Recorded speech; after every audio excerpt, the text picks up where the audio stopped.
উত্তৰ গুৱাহাটীত এতিয়া ফুট গধূলিতে ঘৰত দুৱাৰ খিৰিকী মাৰিবলগীয়া অৱস্থা। এতিয়াও নাহৰ ফুটুকী বাঘৰ আতংক অব্যাহত আছে মধ্যম খণ্ডত। বিগত এসেকক ধৰি মধ্যম খণ্ডত পোৱালিসহ এটি নাহৰ ফুটুকী বাঘে বিচৰণ কৰি আছে। খাদ্যৰ সন্ধানত অহা বাঘটোৱে নিশা গৰ্জন কৰে বাৰীৰ চুকত। বাঘৰ গৰ্জনত কম্পমান হৈ সকলোৱে ঘৰৰ বাহিৰলৈ ওলাই আহিবলৈ কৰিছে ভয়। প্ৰত্যক্ষদৰ্শীয়ে কোৱা অনুসৰি দুটি পোৱালিসহ নাহৰ ফুটুকীয়ে টহল দি আছে অঞ্চলটিত। পিছে স্থানীয় বন বিভাগৰ দল উপস্থিত হৈও বাঘৰ পিঞ্জৰা বন্ধ নকৰিলে। বাঘৰ আতংকত ভীতিগ্ৰস্ত ৰাইজে এতিয়া কলৈকো যাব নোৱাৰা অৱস্থা। অতি শীঘ্ৰে বাঘকেইটা পিঞ্জৰাবদ্ধ কৰিবলৈ সকলোৱে জিলা প্ৰশাসনক কাটৰ আবেদন জনাইছে।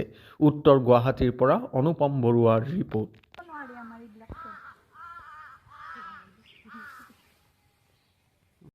মানে আমাৰ ইয়াতে বাঘ ওলোৱা বুলি এতিয়া আমি কালি নিজে সাক্ষাৎ দেখা পাইছোঁ। আমাৰ ঘৰৰ ওচৰতে আহি পেলাই মানে গধূলি সময়ত মানে আটা পাৰি আছে। আমি গোটেইবিলাকনে বাহিৰত জুই পুৱাই আছিলোঁ। জুই পুৱাই থাকোঁতে যেতিয়া আমাৰ ঘৰৰ ওচৰতে এনেকৈ আহি পেলাই আটা পাৰি আছে, তেতিয়া আমি গোটেই আৰু সন্ধিয়াতে গোটেই ঘৰৰ ভিতৰতে ভয়তে গোটেই ল'ৰা ছোৱালী গোটেই সোমাই আছোঁ আৰু গোটেই ৰাতিটো আমাৰ মানে বাউণ্ডাৰীৰ ভিতৰতেই আছে বাঘটো। ডাঙৰ নে বাঘটো? এতিয়া আমি এনেই দূৰৰ পৰাহে দেখা পাইছোঁ, আমি ওচৰৰ পৰাতো দেখা নাই। আমি দূৰৰ পৰা দেখা পাইছোঁ।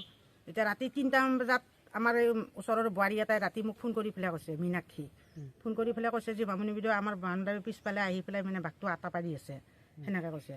আমি গোটেই ৰাতি শুব পৰা নাই আৰু ভয়তে। আমাৰ ইয়াতে বাঘ ওলাইছিলে? হয়, আমাৰ এই ইয়াতে উত্তৰ গুৱাহাটী মধ্যম খণ্ডত আজি কিছুদিনৰ পৰা পোৱালি বাঘ গোটেইবিলাকেই আছে।